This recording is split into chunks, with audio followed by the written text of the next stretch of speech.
Leadership is taking people on a journey where there's a vision, guidance and purpose. Good leaders lead with the heart as well as the head. Leadership means doing the right thing for the right reason, no matter how difficult it might be. You're listening to Leadership Unwrapped, a podcast where you will hear from people who are living leadership every day. Hey Niamh, how are you today? It's absolutely beautiful day. So how are you doing? Really good after our conversation with our wonderful guest Marion Byrne as well. This is really a special episode, I think, for both of us. Really enjoyed chatting to Marion. Me too, because I think we know her so well, so that's also part of it. Marion is a lead coach and a professional coach. She's an executive mentor and a leadership development specialist. So she's very much in the area that we're really interested in. And I think she's had such an interesting career, which I just find fascinating as well, coming through from working in the bank and working her way up and then moving into the world of coaching. And I mean, she's been coaching for over 20 years now and doing leadership development programs and working in terms of training coaches as well. So she just has such a wide breadth of experience that she brings with her, but it really is, and I know we talk about this in the episode, it is the feeling that you get when you're sat in a room with her having a conversation that's truly special, and I've taken so much. Every time I've chatted to Marion, I've taken so much away from it, and this conversation's absolutely no different. I love that she describes her work as supportive, practical and transformational approaches to leadership development. And when you realise that she's worked on a one-to-one in group settings with over thousands of individuals across sectors, it's a really impressive career.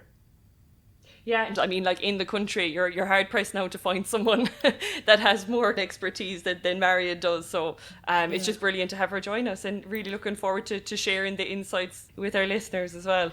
I think what really, when I began to know Marion and to know her work and to learn from her, I think that her work is very much grounded in emotional intelligence, and she's really committed to belief in human potential. I think that really speaks to the way we think about leadership as well, and the work I think that we're trying to promote in bridging the academic and the practical in relation to leadership. I just, she sort of captures it, I think, for us.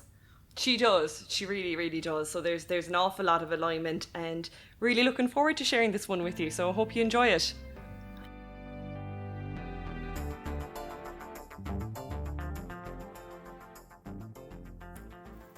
I'm over the moon today to introduce Marion, to be in the company with Marion Byrne, who is a leadership and executive coach, a facilitator, and she describes herself as a lifelong student and a work in progress. And we'll chat about that in a minute. But my path crossed with Marion last year when I decided to embark on a coaching course. And it was absolutely life-changing. And what made it life-changing was not only the content and the change in perspective, but it was being in the room with you, Marion. It was actually having that time, listening to your wisdom, and all week taking a lot of that on board and just slow burning and thinking about it and changing in myself and in how I was feeling about my work and my relationships with others, and moving into a much more positive way of feeling about myself and my work and my contribution in the world. So sometimes your path crosses somebody who really influences you, and you have been that for me. So I'm so excited that we're bringing you to this podcast and that we're going to share some of how we feel about you and how I've experienced you and some of your wisdom with our listeners. So super excited that you said yes. So you're very welcome, Marion. Oh, thank you so much for having me. And people who would know me would say I'm rarely stuck for words, but after an introduction like that, thank you so much. I really appreciate it. And it's such a joy and a pleasure and a privilege to be here. So I'm really looking forward to our conversation. Brilliant. Do you want to just tell the listeners a little bit about your journey, Marion, in terms of, coming around with working in coaching and how that journey went for you, I suppose? We just start there. Thank you for the question. And it spans many decades, so I'll keep it brief. You get high end. So I suppose my background is in banking. I worked at Bank of Ireland for just on 20 years. I loved it when I was there. I was a senior business lending manager, really enjoyed it. But I had taken a career break because at that stage I had 3 younger children and wanted to be at home with them and spend a little bit of time. And when I was off, I did a coaching course.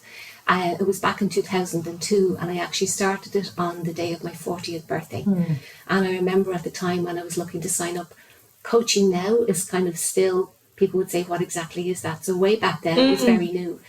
And when I was signing up, I was speaking to the people who were running the various courses. There were 2 organisations at the time.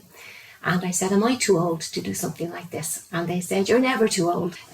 So on the day of my 40th, I started the course, and just out of curiosity, out of interest, I had no major plan or big dream or goal, just it was like something that really drew me in.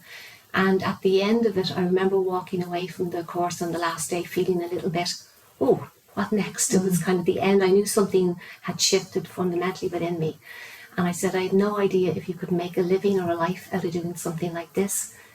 But I would love to be able to do this and work with people and add value. And if you could do that and have it as a career, wouldn't that be amazing? So there again, without a big plan, I just put one foot in front of the other and worked from where I was and never went back to the bank. Some people would say to me, you were very brave to leave. I said, well, I technically didn't leave. I just didn't go back.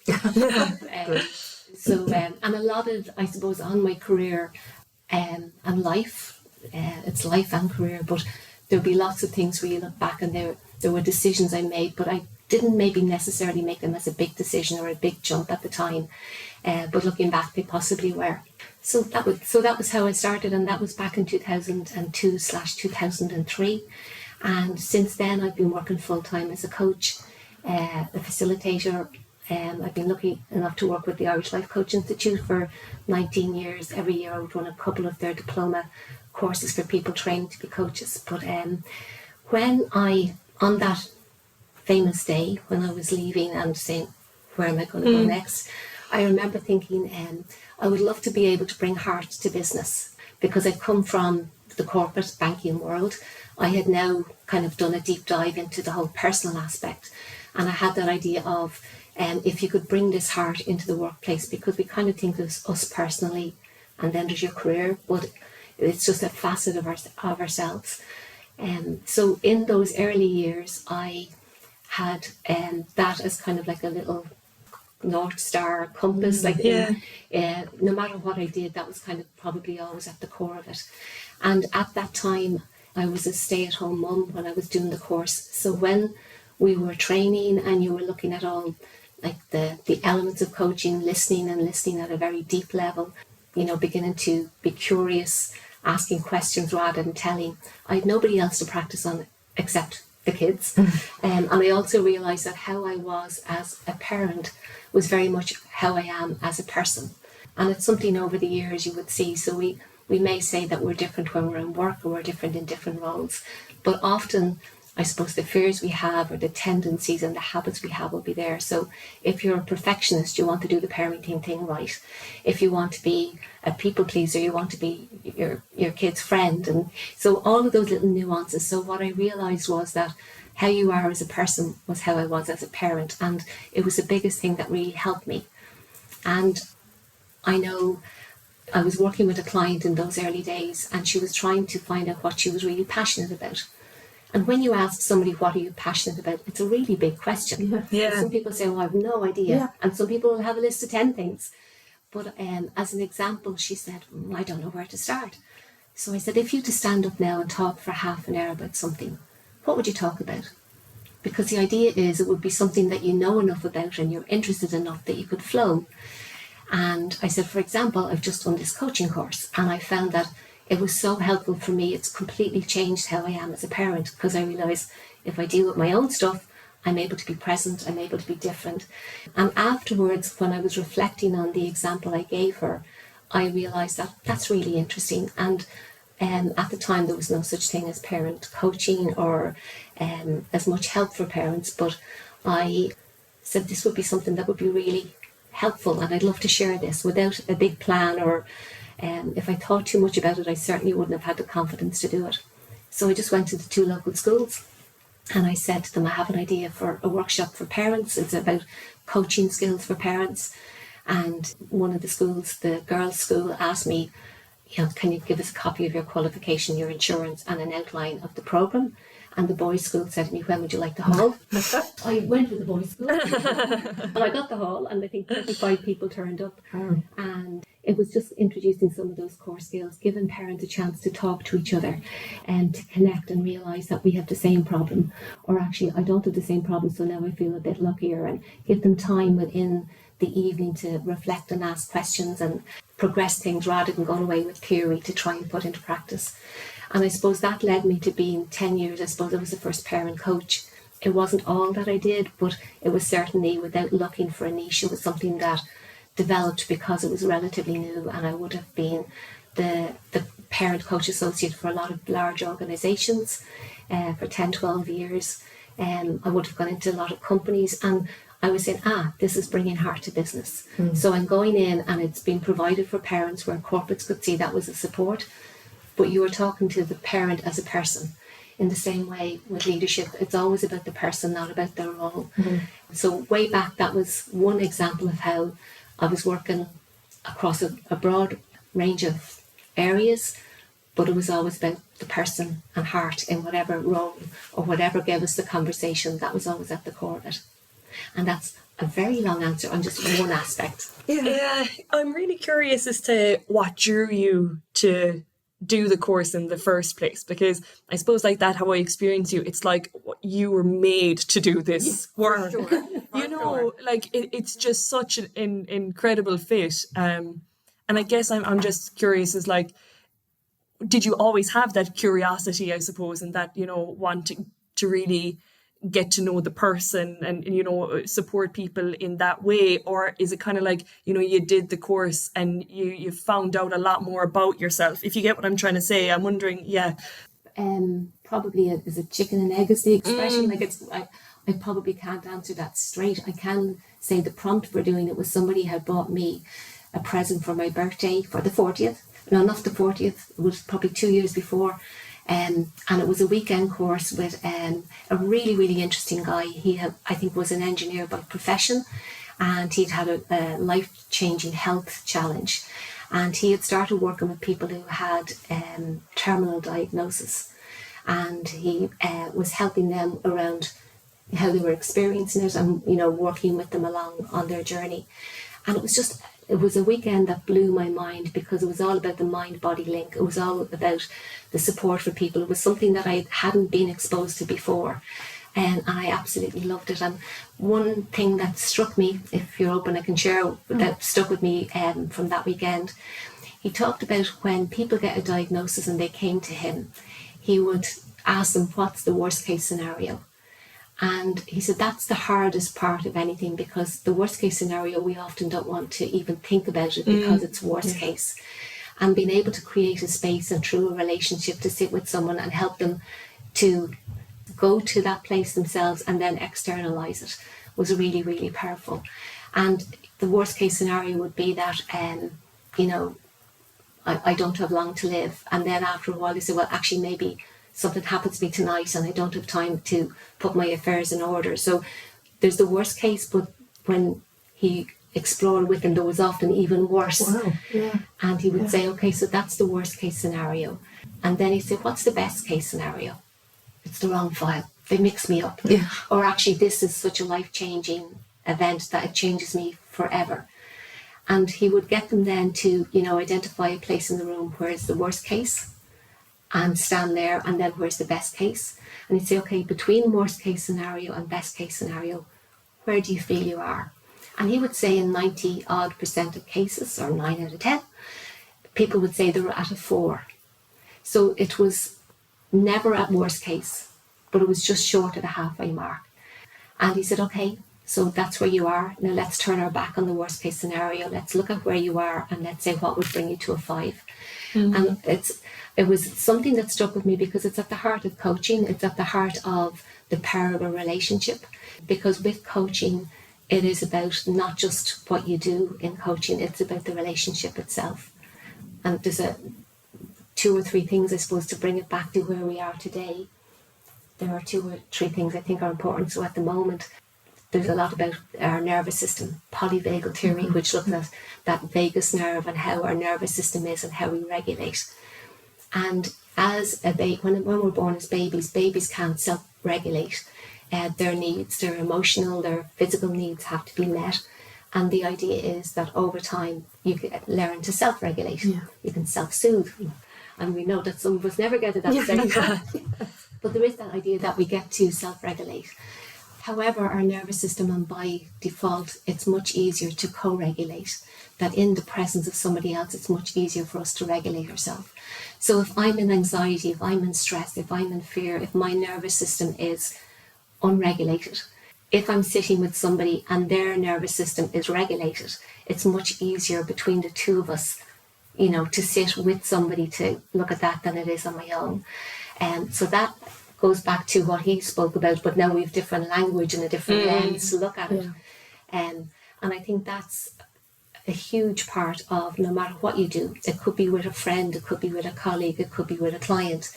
In anybody, if you're sitting with somebody and you have that relationship, the relationship is powerful. And the other aspect, and you see I do talk too much, but the other aspect is the whole area of AI at the moment.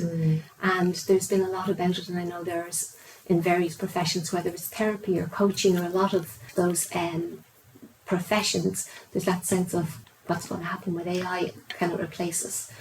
And certainly in the use of it and in working with loads of people who are using it, it's such a resource. And like everything, it has a place. It's neither good nor bad. It's like anything, a strength or a weakness. However, if you're inputting stuff to AI, it'll go so far, and people are even using it to coach, and you can say this, you get a certain level, but it gets to a certain level, and that's really powerful and will be a resource to a load of people. But sometimes we need that dropping further, and that can be in the energy, and it can be in, what the non-verbals, what somebody can see, what you're not saying. It's the feeling of the energy, and the energy in the room, or even over Zoom. So that idea, I think of it, has a place, but it won't replace the person in certain circumstances. And the other thing, recently somebody was talking about, they had recently started using it, and they were saying it's so encouraging. That's a great question. That's amazing. And I remember the same. But it's like somebody who tells you every day that you look fantastic. I now stop reading how brilliant it is when I ask the question, and I just go to. So that idea of the realness of it, and I don't know, it's a work in progress, but I just think it's interesting. And that idea, if you can have curiosity about it, or curiosity about life, or curiosity is such a powerful piece that let's see how this goes. Let's see how it goes.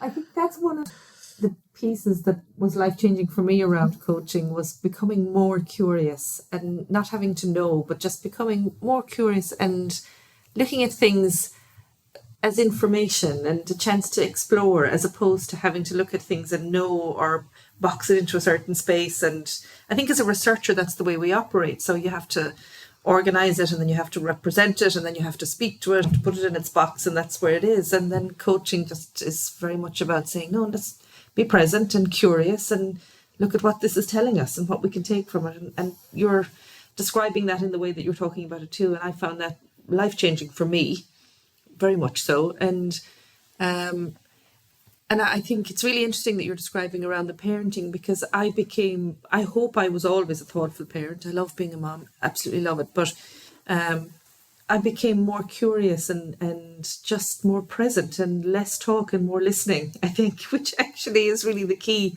to, and it's hard to do it when you're busy, but I think the coaching gives us that sense of understanding that it's your presence. And we talk about the energy, I feel the energy when someone is moving up or down, or getting upset, or getting excited about something, or enthusiastic, or that it's switching people off. You can read that energy if you stop up enough to let it happen and feel it and process and think about it. What is the information? I'm rambling, and I don't mean to, but I certainly have taken that from your conversations over time. Let's ramble together. Yeah. Let's do it. Yeah. No, it's true. And in the parenting piece, it's just one example, but that idea of the more aware you are of yourself, I suppose the more you're aware of, you can't be present 100% of the time, and you're not always going to do it beautifully. But it's kind of, I suppose, sometimes having that self-compassion. But the more you can regulate yourself, the more that you're able to be there for others. And that's gone, I suppose, through the years with anybody, and going on to the leadership piece. It's exactly the same. I think leadership and management is a little bit like parenting. In some places now they talk about, is it momagers? As in Managers, is it? mummy managers. Oh yeah, you know, managers, but there's so many parallels in that idea of that as a manager or as a leader or in any situation, the more aware of yourself and the more you can kind of be present, then you can be there for other people. Whereas if we're dysregulated, and that's our nervous system, where it's just like we're being triggered all the time, which is human. And it doesn't mean that you never get like that, but you're aware to be able to recenter or know when you are and when you're not. Yeah. I think it's huge, because there's you can feel in yourself or hear yourself that this isn't the best time for this conversation, or that you're not present. So you can find ways to either interrupt that and regroup and make space and come back, or center yourself and become more present in the moment. And that's what the other person needs in leadership when you're in that space. Is that authenticity, to be able to say, I just need a moment to whatever it is, and then be able to be present, rather than if you're a bit dysregulated or you're triggered by something and you continue without paying attention to it, well, that's when the conflict starts. That's when you can't hear. So I remember you saying, and I've said it so many times since, so I have quoted you, but it is you I have said, but that we listen with our eyes, our ears, our heart, our undivided attention. You've said that so many times to us, and that really struck me, because when we're in a good space, that is what we do, and when we find that we're not able to do that, it's taking that piece of information and going, what's going on? Why am I not able to? Okay, what do I need to do to bring myself to be able to? And I love that. I think that's one of the key things I've taken away from working with you. Thank you. And that wasn't coming from me, but it was from that Chinese, the Chinese symbol. Isn't it? Yeah. It's made up of different characters, and so there's the ears, as you say, so it's what we can hear, and the tone, and the pauses, and the stops, and the silences. But it's your eyes, the visual, the facial expressions. But your heart is looking from a place to understand or empathy, and your presence is your undivided attention. And I think in some areas, I remember doing a piece with one of the other colleges a couple of years ago. It was a lunchtime piece and the head of the Chinese department was there, and I just said to her, have I got the right symbol there? just clarification, And she said yes, but in some areas they would have slightly different nuances in the characters, but in one they would have, I honour the king in you, as being one of the symbols, which is maybe that presence piece. So I love that, because it's complete listening. But like that, we can't do that all the time.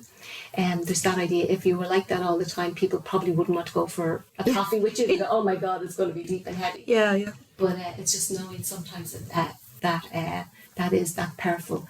It's looking to slow down and seek first to understand and find out what's going on, but then have an empathy for ourselves and saying we can't do it 24/7. I was reading, I think it's Thomas Friedman. I'm trying to remember who he writes for, maybe the New Yorker, but I'm not certain. I'll have to check. And it's about the age of accelerations. And then he was talking about how we listen with our gut. I thought this was really interesting. And he said, when you listen with your gut, if you trust, so we do listen with emotion and energy. We don't just listen with ears, and you have always said this. But when you listen with your gut and you can trust maybe your experience of the person or where they're coming from or their authenticity, you'll go with the flow. So they might say, look, I'd like to draw down on the budget so that we could develop X. And you'll go, what a fantastic idea. Let's see how it can help. But if you're listening with your gut and you don't feel trust, or you feel that something is, as leaders now, but you feel that something is not right, or there's some piece around that you're triggered by, you'll go into detail mode.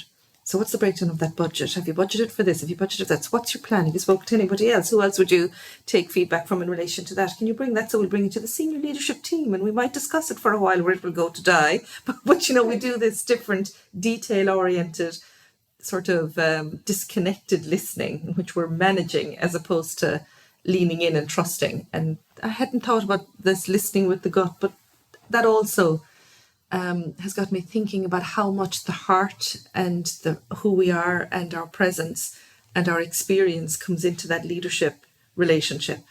So if we only think about it in terms of role, I think we're talking about less than 20% of what it's really, really about. That's just where I went with that.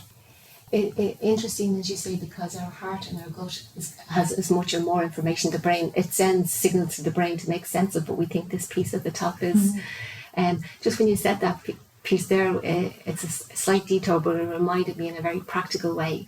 It's our gut, and sometimes it's our default or our natural way of being in the world. So, I work with, say, different teams, and there would be somebody, maybe a finance person or somebody who's got that more detailed technical role within the team. And there's one part of the team saying, we're going to do this and we're going to change this and we're going to stretch that. And the other person's going, hold on a second. But you need both, because you need somebody who'll drive on, and you need somebody who'll sort of say, but if your gut or if your natural senses, this is going a bit too far, we can't afford it. And this could be at home or around the table.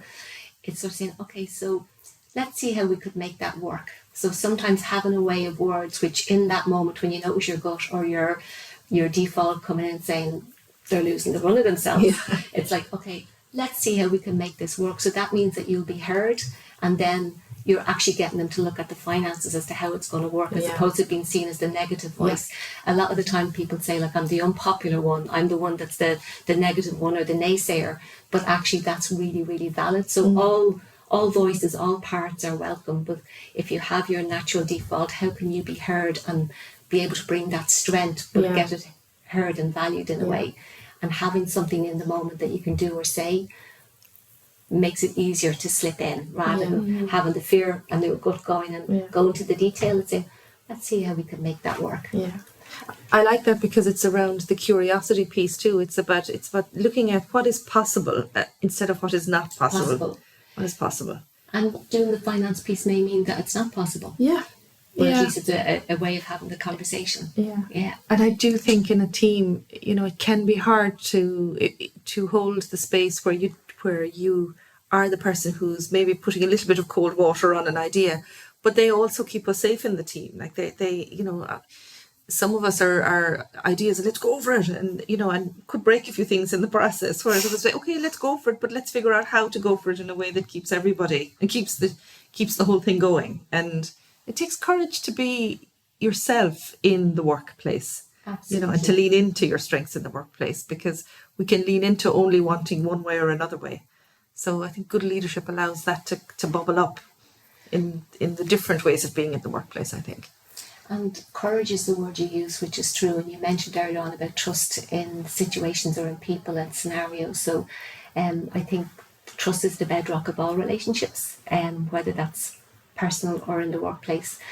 And if you're in a management or a leadership role, it's about that. Are you able to create that environment? And sometimes it's not all up to you, but what's within my control? What can I influence?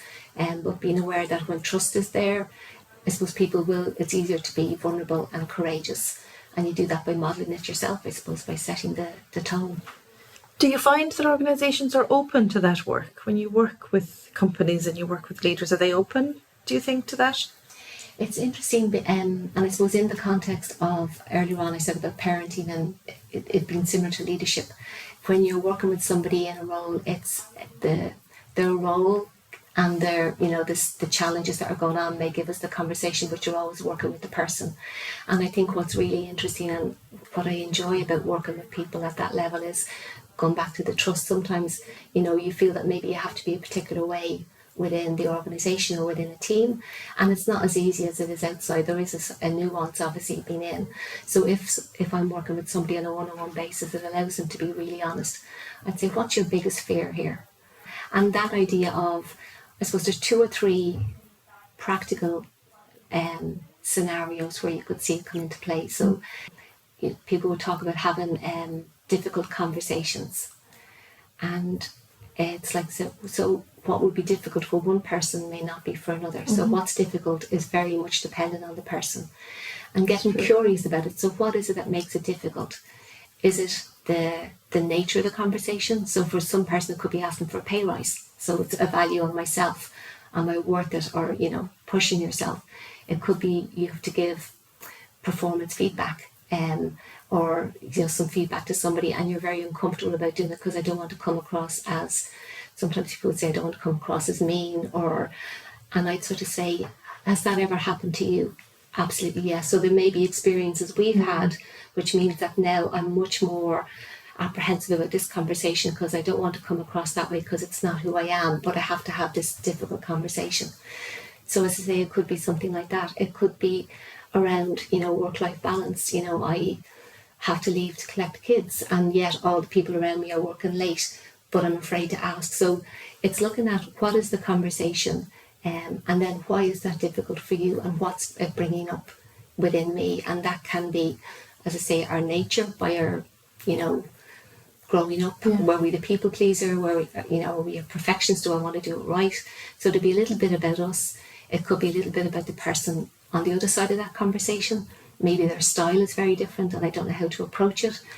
So in a scenario, you might say you're a manager, you're a leader, so you have it all sussed. No, like me, work in progress. We're in that, we have this role, but it's like, when you get to your 20s, you have a car and a job and you're inside still feel like somebody will find out I'm not an adult.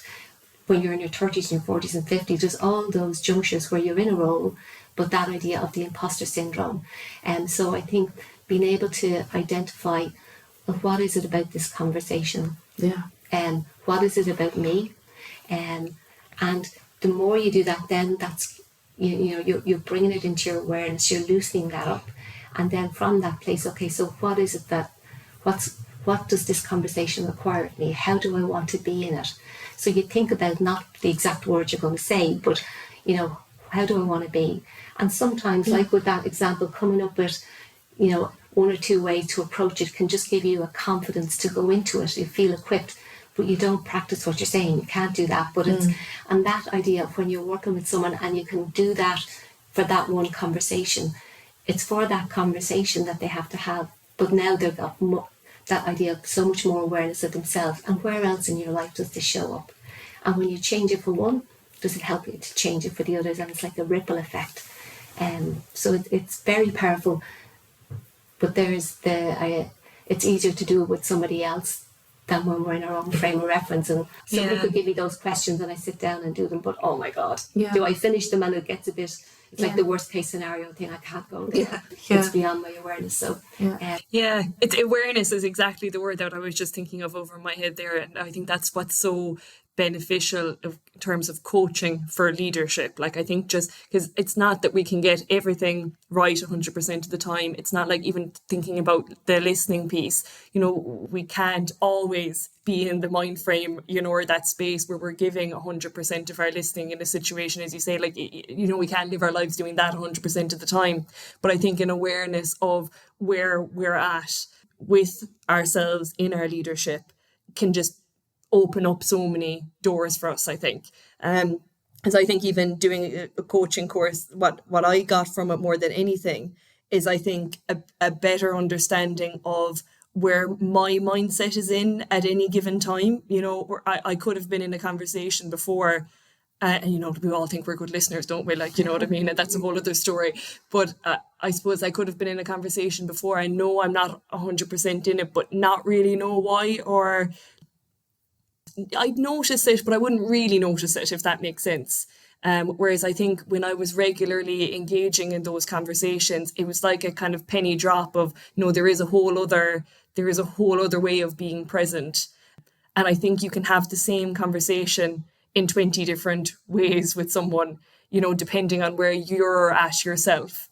And I'm thinking about it in terms of leadership. I'm rambling now, but like, if someone comes in and knocks on your door, and is, saying something, anything, whether it's there's a sick child at home or whatever it is that's happening, that can go so many different ways depending on if your head is stuck in the email that you're sending, because things are that busy, and they are that busy for leaders. But it's like, you can take the same time and have a conversation very differently if you're in the right headspace to do that.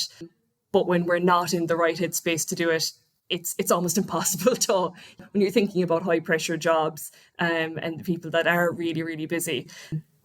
And I love the way you said that. You could have the same 20 conversations with the same person, depending on what's going on, depending on what the weather inside of us is like. On a very practical level, there was a book, Leading with Heart, and it's five conversations of how to unlock creativity, purpose, and passion. And in that, the first conversation is about like being able to know what your needs are and meet them, and then by extension being able to know the needs of the people around you that you are responsible for. But that idea of like, what are your needs? And they ask, physical, mental, emotional, and environmental. And if I'm chatting with somebody and kind of going through, being able to articulate what they are, often we know, but by saying them and putting them out there, there's a lot more clarity about them. And that idea of physically, it's usually something very simple. I need to exercise, I need to get to bed early, I need to eat, I need to drink. Like they're the basics, but they work. And even environmentally, people would sort of say, actually, I want to be looking out the window, or I need to get up, I don't see anything, I need to get out and get light during the day. So they're not earth-shatteringly big, but by identifying what they are, number one, you're taking responsibility. They now have more problems, because what do you need to be at your best? And if it's those basics, common sense, but you now have prioritized them, nobody else can do those for you. It's our responsibility to know what those needs are, to, as far as we can, be kind of consistent and meet them. And when you do that, you know that you're in a better space for yourself in your own life and in your own day, and then by extension by somebody else. And like you say, the basics there, and they are the basics, but the basics are the first to go when things go wrong for us, or when we're under pressure, or when there's something big happening. It's the basics that, we can slip away from so quickly. And they're so important. So, in one way, it's kind of like, they're the basic. It's the obvious thing that I should be doing, and I know I should be doing, but that doesn't mean we're doing it. You know what I mean? Yeah. And it would slip in with Stephen Covey's important but not urgent. If there's a lot going on, and you haven't got time to do some of those, nobody else will notice. Nothing falls down in the short term, but long term it has that impact. So you're absolutely right. Yeah. We were chatting about it this morning, and I was saying that I'm waking, especially on Mondays, but I'm waking with a lot of, almost stressed, or feeling like there's so much to be done. This, and I was like, what is it coming from? And then we ended up having a conversation about, the food and the exercise and the nutrition. And I remember saying to Niamh this morning, do you really think the food, I should know the answer, do you really think that the food, that we're eating, because I have been eating things that recently that I don't love, but it's just been speed working, which isn't good. And you were like, oh, totally. And the penny dropped. I was like, I know this. So like, where has it gone that I'm not paying attention to it? And it is the busyness and the slippage of the paying attention to your needs. And the needs are simple. They're not huge. No, and if things are really busy, you might just pick one or two and be consistent with them if you can, because it's nobody else can do it for you. In the last 12 years or so, I've done, as I say, been working with a lot of leadership groups and programs, and coach mentor on a couple of leadership programs.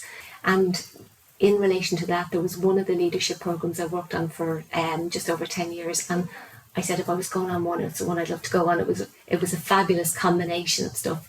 But they talked about leadership on 3 levels. So there's personal leadership, and there are 2 key skills at each level. There's personal leadership. Where am I leading in my own life? That idea of where am I looking after myself? Because if you don't look after your own stuff and you're not resourced, whether that's in ourselves and how we show up, we're talking about being present and grounded. And people maybe listen to this saying, oh, it's easy for them sitting with their headphones on. And you're not in my world. But there's that idea, if you're not looking after yourself, and if you haven't got your own role or whatever, the things that you're responsible for directly done, you're not able to free yourself up to be there then for the second level, which is interpersonal. So for a small group or between people. And then the next stage is group, or the more bigger picture. And I liked the idea that there's those kind of practical skills at each level. But one of those skills for personal leadership is planning an organisation. Now, it's boring. However, there's that idea of, it's the fundamentals. It's on a very practical level. If somebody was finding that they were very stressed, pulled in every direction, one of the things I would work with them is maybe doing would you call it, a challenge? Sometimes it's a challenge, sometimes it's a project, whatever name helps me, kind of do it. So it's kind of take 3 or 4 weeks, and you start off by sitting down and you look to your calendar, whether that's online or on paper or wherever people to do it. And before you start, you write down what are all the roles that you have. So the roles would be, are you a son, a daughter, a spouse, a parent, a friend? They're the outside, but then within work, what are the roles that you have? And there may be different nuances. So you write down what all your roles are, the roles that you have. And each role represents relationships and responsibilities. And so these are how you show up for other people. And when you write down all those roles, you know them, but writing them and putting them in front of you in some way, you're now looking at them, you're externalizing, which is different than knowing them. And you look at them all. And sometimes I'd say to people, so, okay, well, we prioritize them. They kind of have 2 number 1s or 2 number 3s, because it's so hard even on paper to prioritize them. And if we can't do it on paper, it's easy to see how within a day or a week or a month, how it's hard to prioritize and make decisions around what we do and what we don't do. So that exercise of having clarity about your roles and responsibilities, what are your values, and what are some of those basic needs. And the idea is you have to put them all into the calendar for the week ahead. And people would come back and say, it doesn't all fit. And you can't get 2 litres of milk into a litre carton. So that idea of, so now you know before you start that it's not all, these are all the things I want to do, but they're not going to fit. So already you're beginning to get clarity and information. And that idea of putting them in. And then as the week goes on, lots of things will crop up that you've forgotten about. It takes less or more time. A little bit like doing a food diary. You're just looking to see, you're gathering information. And if something crops up, you say, well, if I say yes to this, what am I saying no to? Because if it's in there and I'm doing something else, so now your decision making is clearer for you. And at the end of the week, so I suppose the challenge is write it all out, go through the week, then you review it. How did it go? And based on that, you change it. And if you do it for 2 or 3 weeks, you may never have to do it again. But now you've got huge awareness about your time, your roles, your responsibilities, and that prioritization and making decisions. And people would say at the end of the year of the leadership program, they say, what's changed my whole life, working life, personal life, whatever, that exercise we did at the beginning of the year, because it just gave me a sense of control and ownership and influence. And going back to what we're talking about, 1 or 2 of those, what are our needs? If we're able to see how important they are, because when we look at the roles and what we do for other people, who is the person that's in those roles? Who is showing up and doing all of that? So that idea, if you resource yourself, you show up better in all of those. So they go in, so whether it's the half-hour walk or the... And it's the prioritising is the key part of that, isn't it? It's reminding me of that video. I can't remember who made it now, and it's going back, it's out a while, but it's, he's like a professor in a class and he has like the glass jar and he puts the big rocks in first. Did you ever see this now? He puts these big rocks in and he's like, is the jar full? And everyone's like, yeah, the jar is full because it's full with the big rocks. And he was saying that they represent, I suppose it's probably like those core value pieces, I think, or something like that. And then he says, how about now? And he gets kind of smaller pebbles and put the pebbles in, but they go in down through all the nooks and crannies beside it. So the jar wasn't full. You could put more smaller stuff and then he puts in sand and water. The thing is, if you flipped it around and did it the other way and fill up your life with all the small stuff first, you'd never fit in your big rocks. Whereas if you put the big rocks in first, which are the big things in life, you can fit the other bits around it, So it's reminding me of that kind of visual piece that he had seen in a video. I have no idea who that was, but it's that idea that you need to have those things in first to be able to fit everything in. Now I know some of it, a lot of people are going at 150%, aren't they? And it is that you can't put the 2 litres into the one.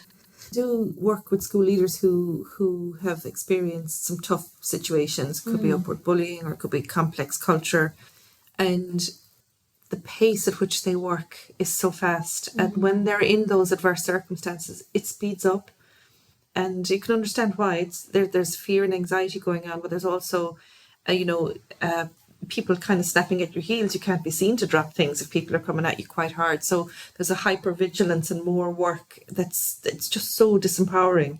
for leaders, and I'm sure it happens in other contexts as well. And so the pieces that go are that walk and that getting out for that sunlight, that sort of perspective taking that I get when I go home to the mountains and the lakes at the weekends. But it reminds you that you're one small part of a large piece, so it feels calmer when you do that. But that goes. So what you're describing, where you can look at your roles and see, and then put into the calendar, these are the times that are just unmovable. So my walk, my lunch, my time with my family in the evening without the laptop on, non-negotiable. It takes courage to do that, because sometimes there can be pushback. I emailed you last night and you never answered me. You might feel you need to.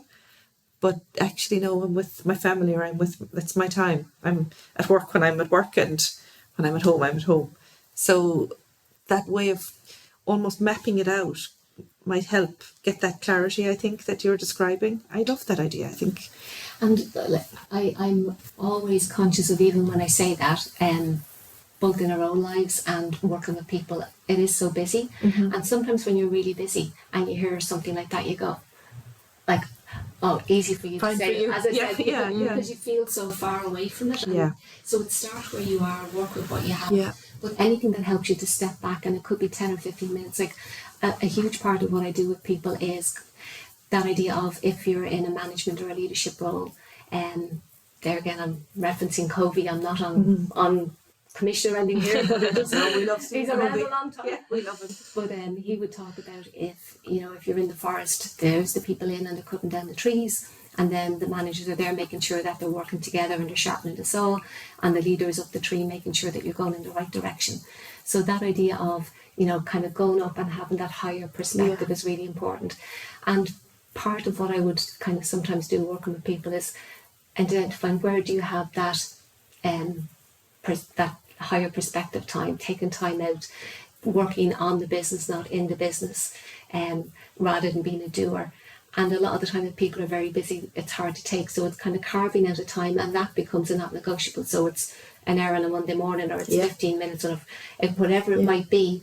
And that then becomes a habit, and it's easy to do. But what you realise, that what you do in that time makes you so much more efficient and effective in the rest of the time. Yeah. So an exercise like that, if you kind of take 10, 15 minutes, even just that stepping back, doing it, there's insight in it. And the basis, I suppose, of coaching, and we haven't sort of said it, but coaching as a profession, you would say, well, what exactly is it? Going back to when I started, people still say to me, what exactly is coaching? And by definition, they say it's engaging in a thought-provoking and creative process. So the thought-provoking is that at the end of a conversation or a session, that somebody, their thinking has shifted. There's new thoughts. So that could be different perspective or insights or awareness. And the second part, the creative, is, what are you going to do with that? How are you going to put that into action? Because even with awareness, and I think that's where a lot of sometimes people can get very frustrated. I know what I should be doing, but I'm not doing it. I can't get to it. Yeah. And now we beat ourselves up with that awareness that we're not doing. And now we have two things that we're feeling bad about. But the idea of any of those exercises, you could do it yourself or with a coach or a friend or a colleague. It's shifting your thinking. And then, well, what can I do with that insight or that new perspective or that insight? Because how do you take it from being awareness to actually being changed experiences, change outcomes, change practices? So the process of doing it and trying it out, it doesn't have to be in that perfect format that I said, but what would work for you? Yeah. And you don't have to do it. If it's not broken, don't fix it. Yeah. But if you're at the stage where I want something to change, that's a starting point. Yeah. That perspective piece is huge. But I think, sometimes with the leaders that I've worked with, I think there is that real sense of like service to, the school or the community or the students or staff. And it's kind of framed in that giving, and I think that's incredible. I mean, what a gift to be able to do that. But there is a flip side of what do we need to be at our best to be able to, to continue and to be in the mindset where you can see everything up in the trees, you know what I mean? Like, because like you can give and give and give, but I suppose there needs to be that element of being able to lift yourself out of it, to be able to be your best as a leader for others. And I suppose what I'm getting at is I think sometimes that kind of minding ourselves, you know, in inverted commas sort of thing, it can feel selfish, you know. And I think when people are so used to, you know, that service, it can feel like selfish to take time for yourself to do whatever it needs. And the very opposite is true, you know, because number one, you deserve that. Everyone deserves that. But then also, like, you actually are a better version of yourself as a leader when you do that for yourself as well. So like it's beneficial for everyone around us, I suppose, when we're at our best. And so I suppose I think sometimes there can be a bit of a tension there in how we see our roles, I guess. And that's a really good reflection, that idea of it's selfish and we want to give, but if you're not looking after yourself, so it's the most selfless thing that you can do. Absolutely. Yeah. Absolutely. Yeah. And in relation to the leadership piece, it's interesting, and I'm not sure if you would be open to it, but one of my things at the moment is, as I said, I'm a lifelong learner. So I started the coaching course when I was 40. I had been in the bank for 20 years. I started the coaching course at 40, and when I got to 60, I said, okay, now it's time to maybe look at what's next. And I said, I was kind of moving at a very full balance of range of things that I did, but I said I need to make space, because if I don't make space for something new, you know, there's no space. I want to learn. I want to be a lifelong learner. And I say I love learning, but like I hate the learning process. You know, you've seen me trying to figure out something to do with technology or do something new, but when you're finished it, you sort of go, but that idea of, so for 10, 12 years, as I say, I had moved from doing the parenting as being one aspect of my coaching practice to working very much with leaders, businesses, executives, a coach mentor on a couple of leadership programs, running leadership groups for different organizations, and as I say, really enjoying it. So when I turned 62, I signed up for another diploma on women in leadership. Oh, right. Okay. Yeah. Tell us about this. But what I did was, well, part of it was I wanted to, how long have you got? I'm really interested. It's really a theme for me at the moment. Yeah, go for it. So when I was pulling back, I had no idea where I felt like, what's the next 20 years going to be about? But you'll have me on when I'm 100. We will. Yes. We'll still be kicking here. Yeah. When we're doing it. And somebody said they were still rambling. But I had that sense of wanting to do something new. So in doing the course, I had sort of said, I've been working with leaders, in a different way. So I wanted to, I could see where there was the opportunity to maybe provide sort of different support, a kind of a coaching-based leadership development and support group. Okay. But I said, to do that, okay, I have 12 years and hundreds and thousands of people that I worked with. However, I said, I want to expand my own thinking on it. So number one, I wanted to be in the student seat again, and see what, like, after training for 19 years and facilitating, I wanted to sit in that seat again, and all the vulnerability that goes with it. And there was a lot of research involved in it. So I said, okay, that would be interesting to bring in and to explore and meet other people on their journey. But what was interesting was when I signed up and they ring to, go through your process, and I said to the person, now I'm not actually in a leadership position myself, but I work with leaders. And afterwards, as I do, I always reflect afterwards, I was going, that was really interesting. I'm not in a leadership position myself. So I took out the pen and paper. And to all the people who say you should type it, it's now been proven when you write with pen and paper, it engages different parts of your brain. Talking my language. So I took out the pen and paper and I sort of said, is that true? So I went back and I reflected on my career in the bank. And when I joined the bank, it was only a couple of years after the marriage ban had been lifted. And I was promoted, as I say, to a senior lending business manager. And I got my first promotion after my first child was born. So number one, being a woman, there was very little women in leadership. If you got married and you had a child, you'd say, well, okay, you're not going to be staying around. But I got my first promotion then, the second one after my second. And then, as I say, I have 3 children. And I sort of said that was kind of cutting edge. But at the time, I never felt confident and cocky and take over the world. I just showed up. I did a good job. I loved the role that I did because I was looking after people, my customers, only in relation to their finances. So I reflected on that, and I actually put a leadership lens on my career in the bank. And then I thought of myself as a parent, and as a parent, you're the leader in the family. And when I was about 42 or 43, myself and my husband separated, so I was the only leader. I hadn't even got the different skill, like the yin and the yang and the different skills. But I thought about, like, if you're a parent in a family, that was a leadership journey, and that changes as they grow because they're all in their, well, 2 in their 30s and 1 coming up to it. But when they're very young, you do everything for them. You're like in control and you're managing them, and then as they grow and go through the teenage years, you're very much coaching them, and then they're the adults and you have to change that relationship. So I reflected on my parenting journey as a leader, and then I looked at I set up my own coaching practice. As I say, I started in 2003. In 2005, set up a limited company, and I said I've been running that and have, reared a family, and it's been fantastic. So that was the leadership journey, and I looked at my work running courses. So it was so rich. I hadn't even started the course. I went, but what I got from that, and it was part of my focus, is redefining leadership. Because even when I say leader and working as a leader, something within me kind of feels it's like this heavy title. And who do we think we are, or is it the role? Leadership isn't a role; it's a mindset. It's a way of approaching something. But if it's, where are we leading in our own life? So that personal leadership, you don't have to be in a role. So where am I leading in my own life? Have I got, kind of a sense of what I want in my own life? Am I managing my day to day, or am I actually leading? Because if you're not in coaching, they say if you don't have a plan, you're part of someone else's plan. And I say that as someone who's never had a big, huge structured spreadsheet, but I always have a sense of what I want to achieve. I want to bring heart to business. I want to, rear kids who are independent, and so I'd have a sense of it without a detailed plan. For somebody else, absolutely, if your style, you want the detailed plan is. But redefining leadership and what it is and what it means to you, I think it makes it more accessible. It's not like an elite thing.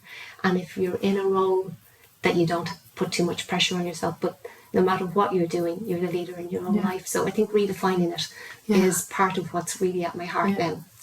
I love that, because I'm in my own work, I'm talking about leadership as a practice, that we stop talking about it as a role, or that it's static and that the expectations are it must be done this way, but that we see it as a practice, a way of being, but that it's a work in progress too, to use your phrase that you started with at the top of this. But and that takes the pressure off, and it allows us to see, so what am I bringing, and who am I, and what's unique about this, and how can I grow that and continue to feel comfortable in this space and grow, and hopefully bring others with us as we do it, as opposed to thinking about it as a static role that is a certain way of being and a certain way of doing tasks, and that everybody will follow, because we know in modern times it doesn't really work like that. So we do need to redefine it. But I'm struck by what struck me in what you were saying was, how do we almost immediately push away from ourselves? No, I'm not in leadership, but I have in the past, or I have whatever. And then taking the time to sit down and say, okay, that's information. I'm listening to what I just said there, and let me just unpack that a bit. And is that true, Byron Katie? Is that true?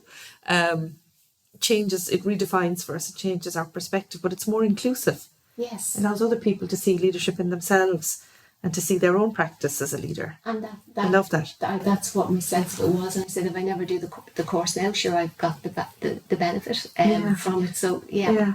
And I do have this concern about the way in academia that we talk about leadership, we talk about it in a very static way. And I think it's not helping people. So you sort of have this idea that it is a certain level or platform that you work from, and you have to do it in a particular way. So one of the moves, and academia does this quite a bit as researchers, we do this, we separate the human from the work, because we want objectivity and, reproducibility and, all of this kind of thing in the way that we talk about. So when we talk about leadership, the movement in the leadership theory is to move away from the personhood. That's too anecdotal, and to move into the theories of leadership. and theories of leadership are really important. But in my view, I can't separate the person from the practice. I just can't do it. It just doesn't work for me to do it that way. Does that make sense? It does, and I love, as you say, you're engaging with it. And if anybody was listening to this, well, what does leadership mean to me? Yeah. Rather than looking to ChatGPT it or Google it or look at the academic pieces, what does it mean to me? And I know the definition that I like, but it's just one. And as I say, and it's a process of influencing people, so it's not something that you do. It's an ongoing thing. It's a process, and it's influencing people. So it's all about, helping that interpersonal piece. And I can only do that if I'm resourced myself, to helping them to maximise their efforts, so that they're doing their best. So they have trust, they have support. You're all on the same page. You feel you're working towards something together, but it's towards a common goal. So, Peter Hawkins would talk about leadership, and I think he calls it purposive rather than purposeful. So if you have a leader, can only be a leader if there's a team or people working with them, but the team, and that only exists for a reason. So he called it the triangle, and that idea of that is towards something, which I kind of liked as well. Yeah, I do, and I think we can be kinder in how we think about leaders, and kinder about how we feel about leadership when we see it as a practice, and we see it as a human practice, that we're all in a process of learning and developing together. And that I know I've worked with colleagues in the past who have felt that the situation is very stuck, and I would say it's never stuck. We are always moving. So what feels unmovable and really rigid this year may be completely different in 6 months' time, depending on either a change of people or a change of policy or a change of ways of working. So we always feel more stuck than we are. And what I worry about is that when we talk about leadership as being so static, that we're adding to that feeling of stuckness. And I don't want to do that. I want what you were describing. I bought the book Leading with Heart. You had mentioned this book, and I've just started it. I'm on chapter 1. And I'm really enjoying it, actually, because it's very much that presencing piece, that way of thinking about being connected and seeing from within. It's a reflexive way, I think, the way that they're writing, which I really like.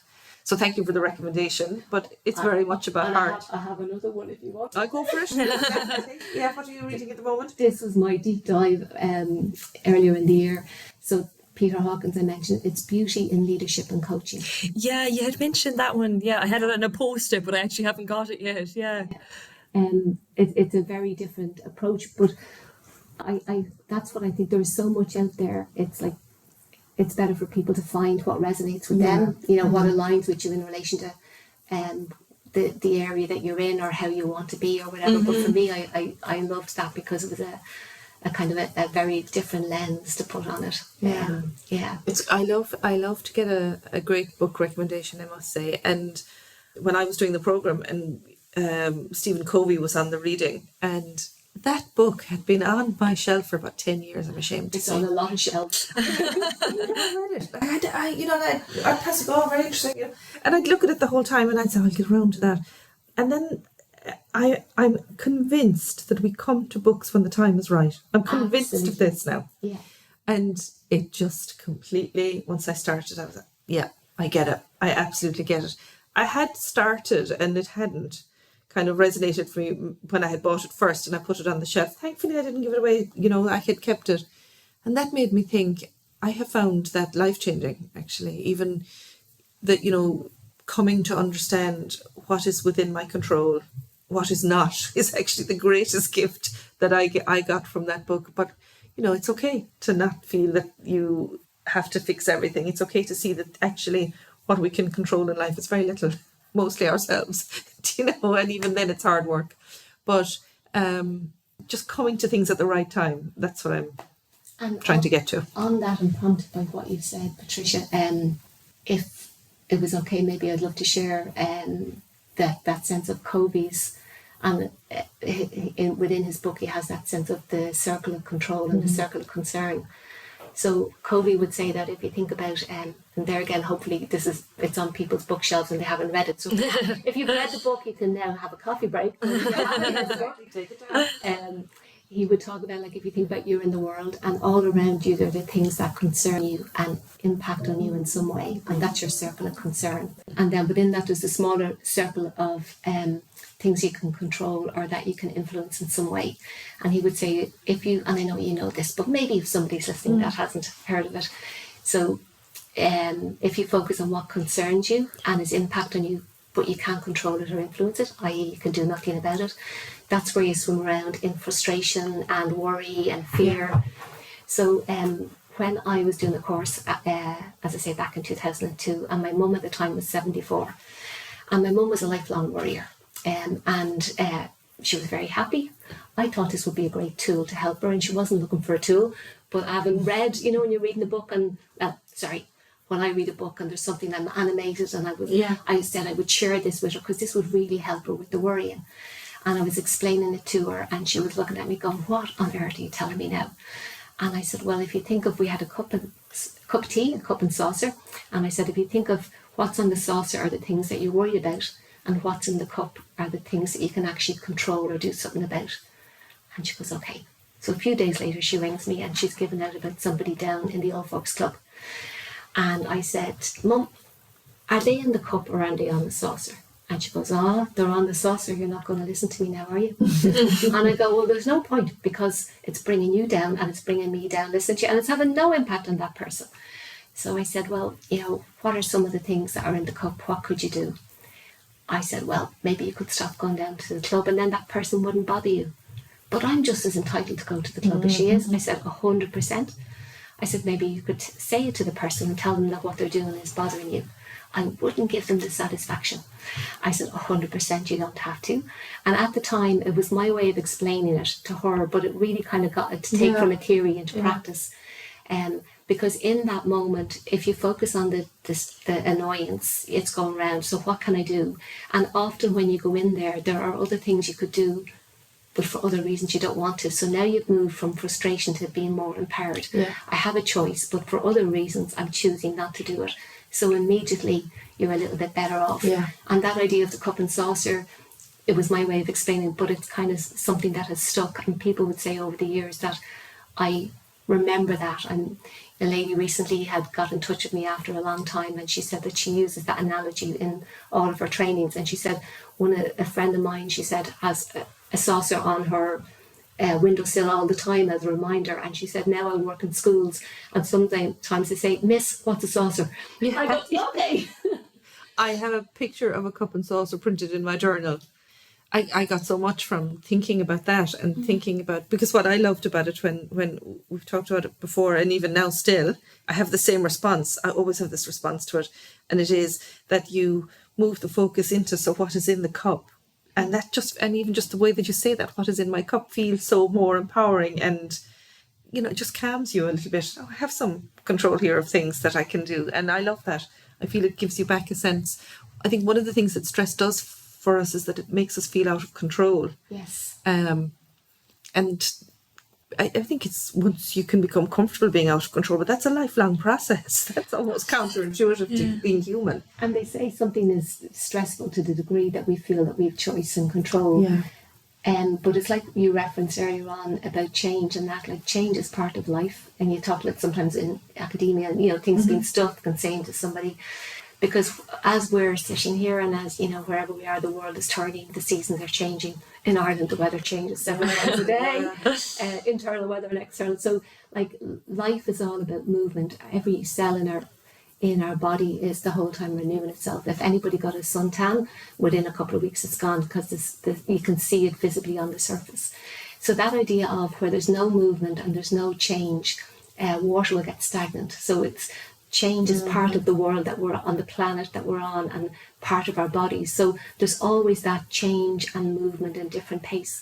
So isn't it mad to think then, maybe as in humans, we want things to be the same? And it is a kind of a security piece, a certainty piece, a control piece, but movement is part of it. And what will happen is change is inevitable, and we can change by choice, by force, or being forced to make a choice.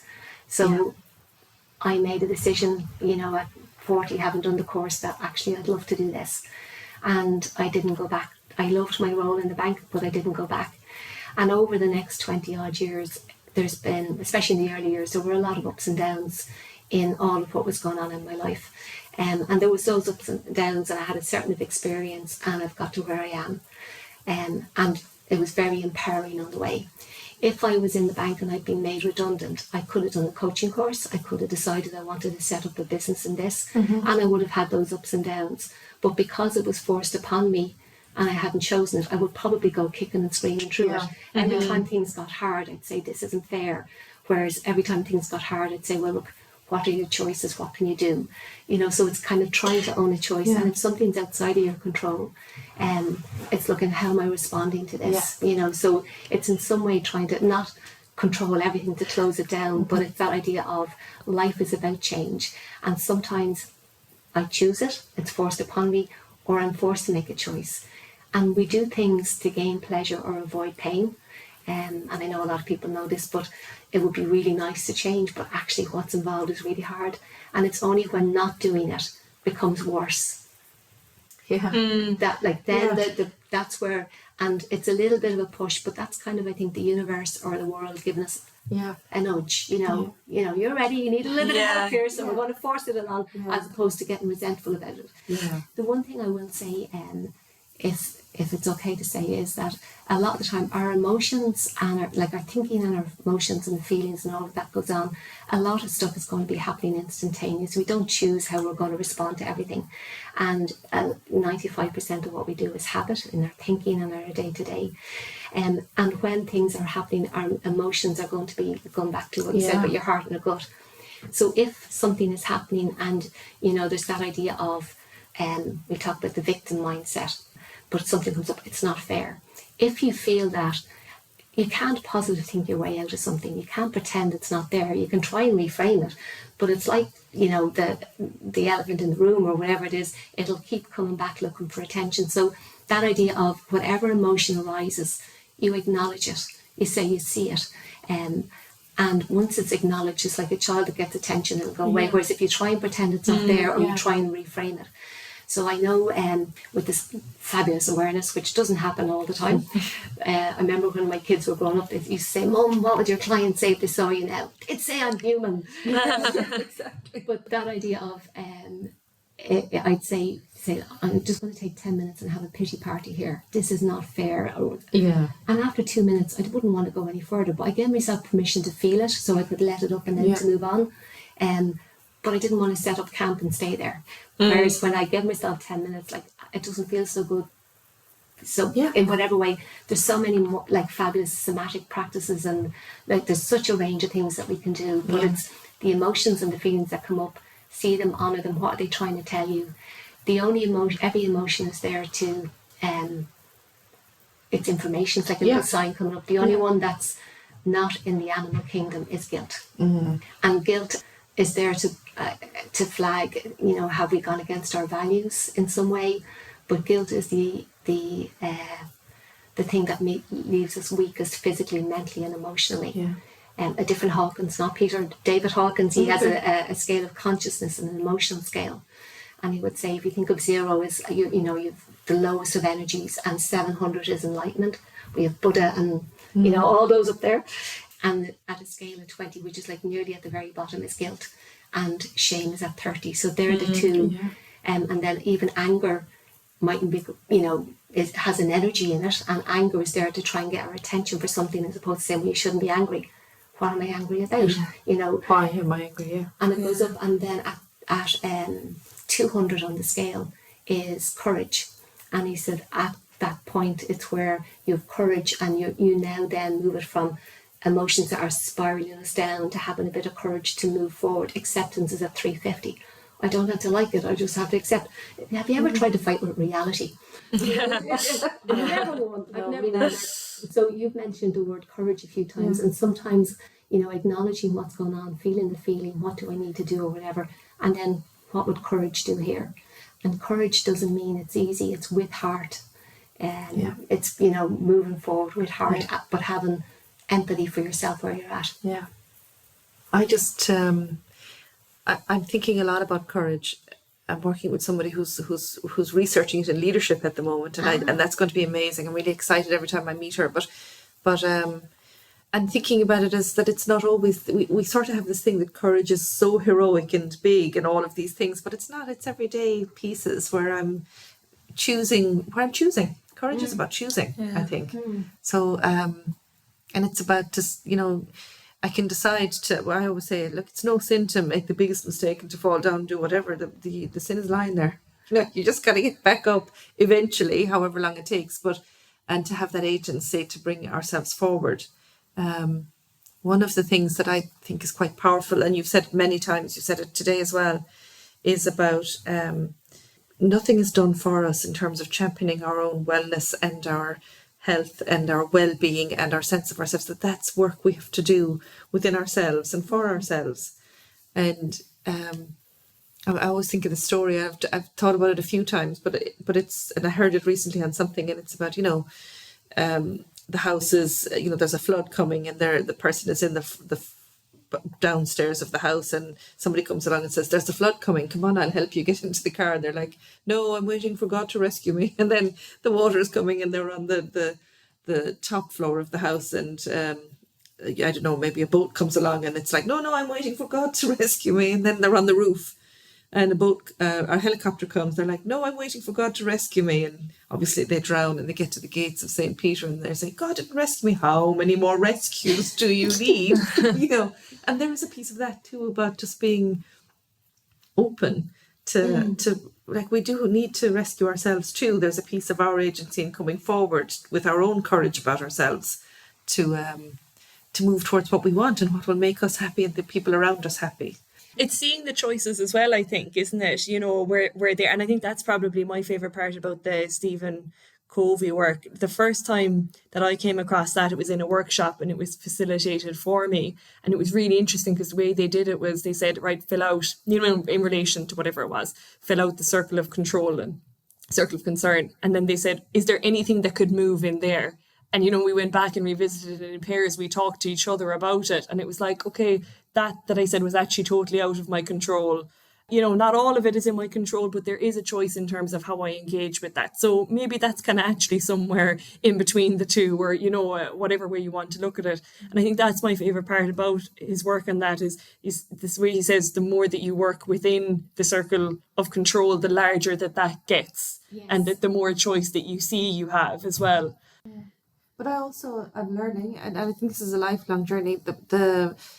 When I found starting the course really challenging when I did the coaching course, because I've come from a very long tradition of teaching.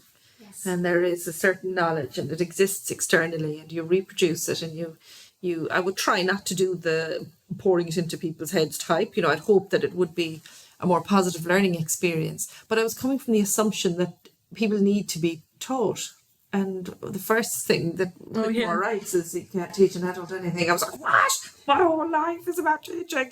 I found that really destabilizing, because it really made me go back in and think about what I know about andragogy, I know about adult learning, I know about, but I'm still teaching. And suddenly Whitmore is talking about, in the book Coaching for Performance, he's talking about saying when people come when they're ready and their openness and they learn, but you can't teach an adult something that they're not ready to learn or that they don't want to learn. So I found that made me even rethink how I was teaching as an academic. I teach mostly adults at postgrad level, and suddenly I find myself much more curious, and I hope more open, and allowing people to step forward into their learning, but also allowing those that don't to not.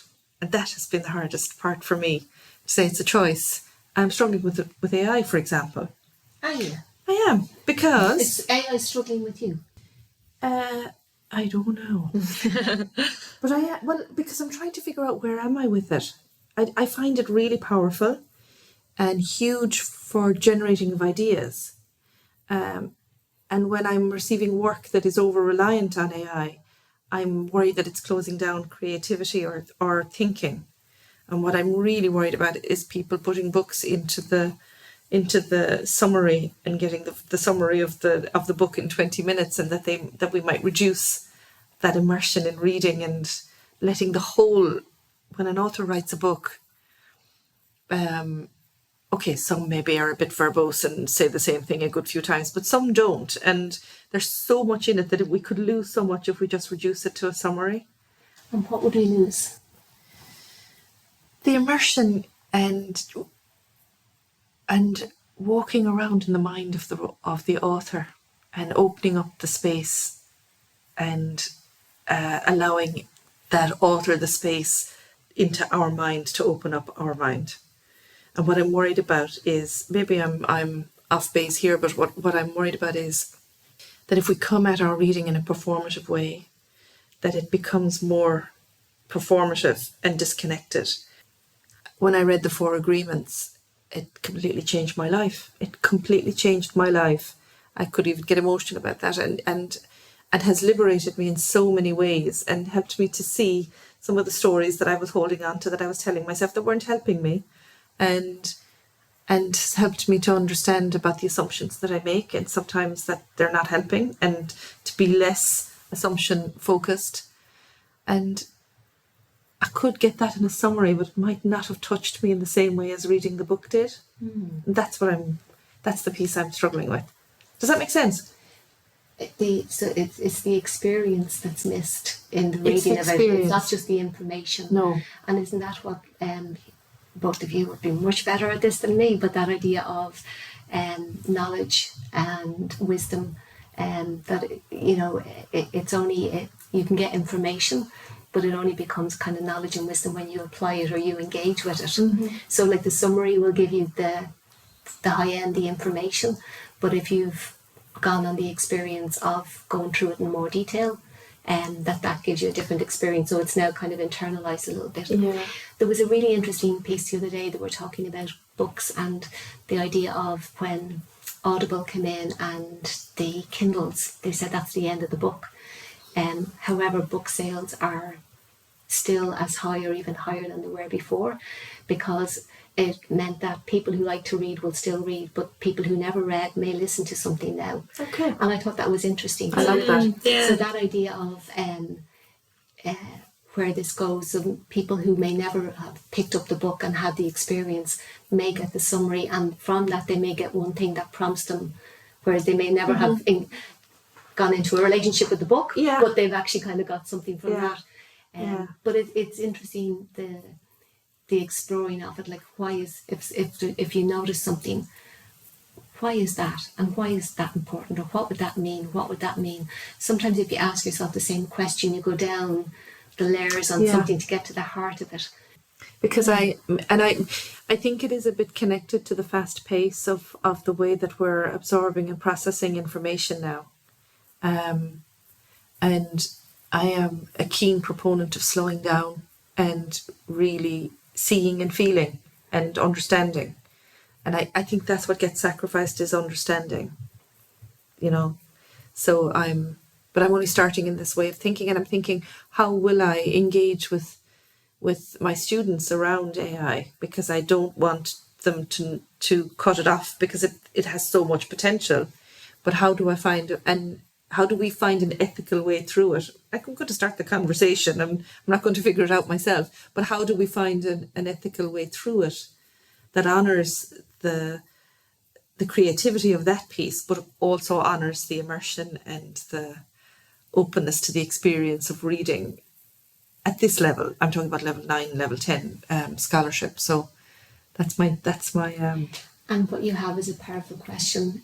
Was it Einstein that said, if you have an hour to solve a problem, spend 55 minutes on the question? So that idea of you have it, and sometimes even, well, what's that question? And the more you kind of look at it, it gets down to the core of the question that you have to ask. And now that's powerful, rather than worrying about something and not being sure. You now have clarity about what it is you want to explore and how you can actually apply that. Yeah, and help ourselves and others in the course of the conversation. I think grappling with the question and the conversation, they're the things we need to do and see where we end up, because there's so much potential, which is exciting. Absolutely. So, and I hear when you were talking about it in relation to coaching, I think there is a space for it. I really do. And I also think that we are also reaching out for heart connection. You use that, green heart to the workplace and heart to leadership. I think as a humanity, we are also striving for that heart connection and to do it in balance with AI is what we need to do, not one or the other. I think that's it. It's here and it's part of the future. So it's that idea of where is it going to be helpful. It's like even within ourselves, we have kind of key strengths that we have. And in some situation it would be really good, but if we overuse it or in a different situation it might be a challenge. Yeah. So everything has both sides, so it's that kind of awareness of it. Yeah.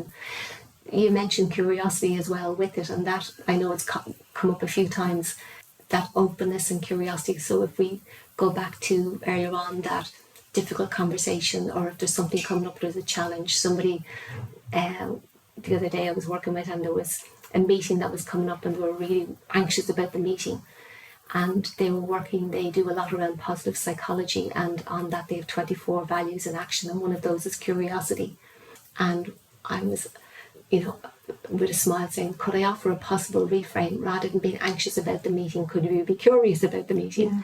It's the same idea, that idea you don't know. With curiosity you don't know the answer, but you're engaged. So if you have a difficult conversation, or even in relation to how am I going to approach AI in the context that I'm operating, it's that idea of being open, being curious.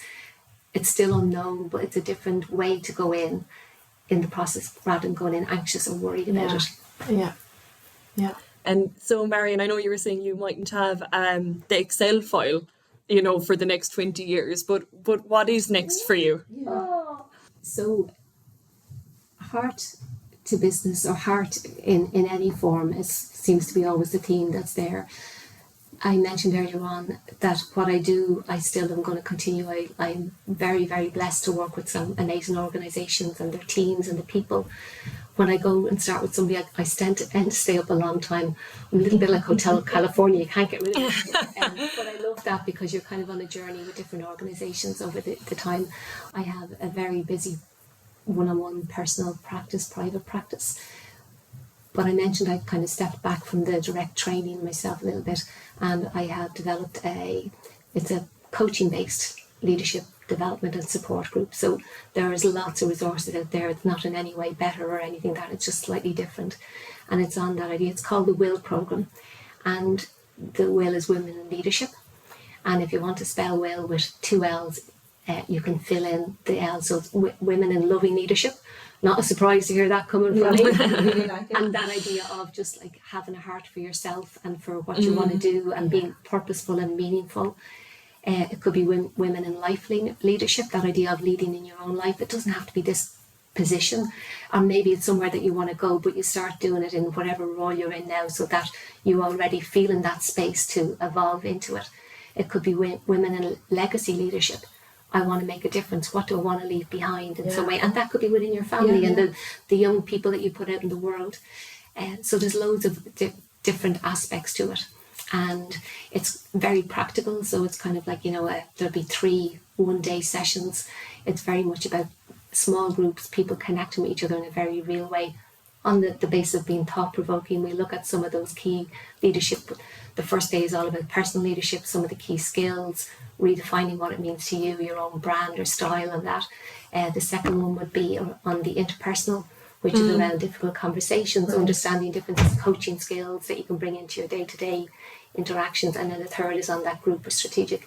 And in between then there's a one-on-one coaching session between module 1 and 2 and 2 and 3, so that you really are taking it and integrating it.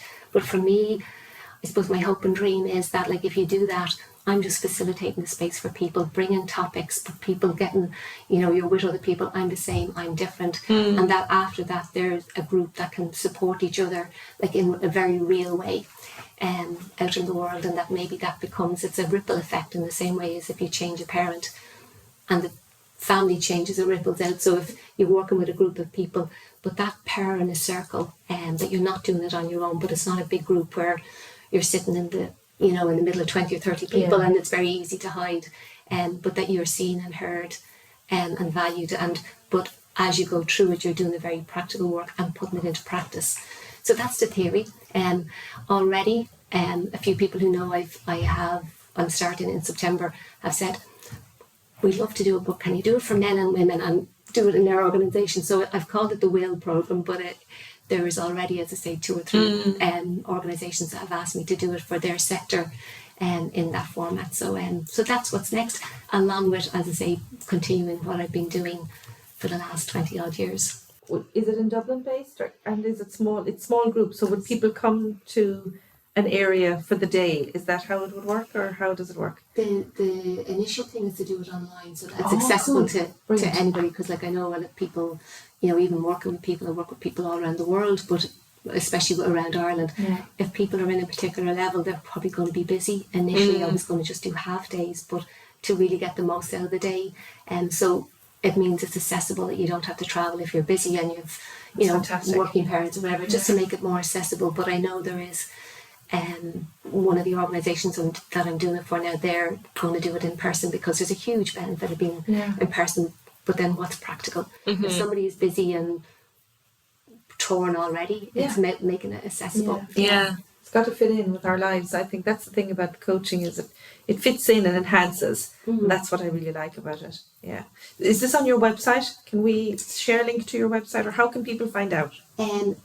Thank you for asking the question. It's not up on the website yet. My website, I will flag, I'm a dinosaur, as you have gathered from the statistics being put out there. So from a social media or website point of view, I wouldn't be the best, because, as I say, I've been lucky enough that all of the work that I've had for the last 20 odd years is all word of mouth and referrals. However, that is probably just an excuse. I really should upgrade it. I had a book a couple of years ago and somebody did the website for the book, so it's not great. But what I will be doing is setting up one specifically for this. There's somebody working on that for me at the moment.